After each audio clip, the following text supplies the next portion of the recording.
घना अंधेरा था, सिहरन भरा सन्नाटा था। गांव के बाहर, जहां रास्ते भी थक कर सो जाते थे, एक वीरान हवेली थी। कभी हंसी खुशी से भरी यह हवेली अब सिर्फ खौफ की कहानियां सुनाती थी। लोग कहते थे कि यहाँ एक जालिम जमींदार भटकता है। इसी हवेली के सामने अमावस की काली रात में एक खौफनाक घटना हुई। अंधेरा घना था, सन्नाटा और भी घना। साया जो बना काल। गांव की एक मासूम लड़की रीना उस दिन घर लौट रही थी। शाम का समय था और आसमान में हल्की हल्की लालिमा छाई हुई थी। रास्ता भटकने की वजह से वो अनजाने में उस वीरान हवेली के पास पहुंच गई। हवेली की खंडहर दीवारें और टूटी खिड़कियां उसे और भी डरावनी लग रही थीं। हवा में सिर्फ सूखे पत्तों की आवाज थी और रीना के कदमों की आहट। हर कदम के साथ उसका दिल तेजी से धड़कने लगा।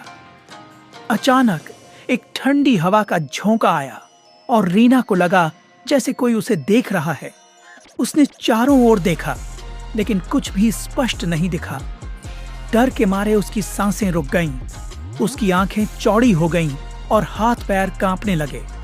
उसने पीछे मुड़कर देखा। एक धुंधला साया हवा में तैरता हुआ उसकी तरफ बढ़ रहा था। साया धीरे धीरे उसके करीब आ रहा था। रीना चीखना चाहती थी, भागना चाहती थी, लेकिन उसके पैर जमीन से चिपक गए थे। उसकी आवाज गले में ही अटक गई। उस रात रीना के साथ क्या हुआ, उसे शब्दों में बयान नहीं कर सकते, सिर्फ महसूस कर सकते हैं। एक भयानक, अमानवीय अत्याचार। उसकी आंखों में डर और दर्द की छवि हमेशा के लिए बस गई। कांपती आवाज, सिसकता इंसाफ। यह कहानी है सुबह जब सूरज की किरणें जमीन पर फैलीं, गांव में एक नई उम्मीद की किरण भी जागी।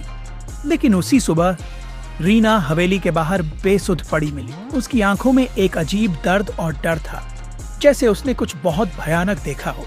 हालांकि उसके शरीर पर कोई जख्म नहीं थे, लेकिन उसकी आत्मा पर जो घाव लगे थे वो हमेशा के लिए थे। उसकी आंखों में छुपा दर्द सबको महसूस हो रहा था। उसकी आत्मा पर जो घाव लगे थे वो हमेशा के लिए थे। उसकी हालत देखकर गांव में हड़कंप मच गया। पुलिस आई, तहकीकात हुई, लेकिन कोई सुराग नहीं मिला। सबके मन में एक ही सवाल था, आखिर रीना के साथ क्या हुआ? लेकिन कुछ पता नहीं चला। पुलिस की तहकीकात भी बेकार साबित हुई। रीना ने हिम्मत करके जो दर्दनाक कहानी सुनाई, उसे सुनकर सबके होश उड़ गए।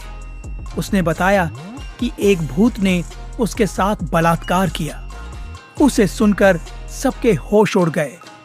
यह तो किसी फिल्म की कहानी जैसा था, लेकिन यह हकीकत थी और रीना की आंखों में सच्चाई थी। लेकिन रीना की आंखों में देखकर कोई भी उसकी बात को झुठला नहीं सका। मामला कोर्ट पहुंचा, जहां एक अजीब मुकदमा शुरू हुआ। यह मुकदमा सिर्फ रीना के लिए नहीं, बल्कि इंसाफ के लिए भी था। जहां एक अजीब मुकदमा शुरू हुआ, यह मुकदमा साबित करेगा कि इंसाफ की आवाज कभी नहीं कांपती, चाहे हालात कितने भी अजीब क्यों न हो। गुनाह बेजुबान, गवाह बेजान।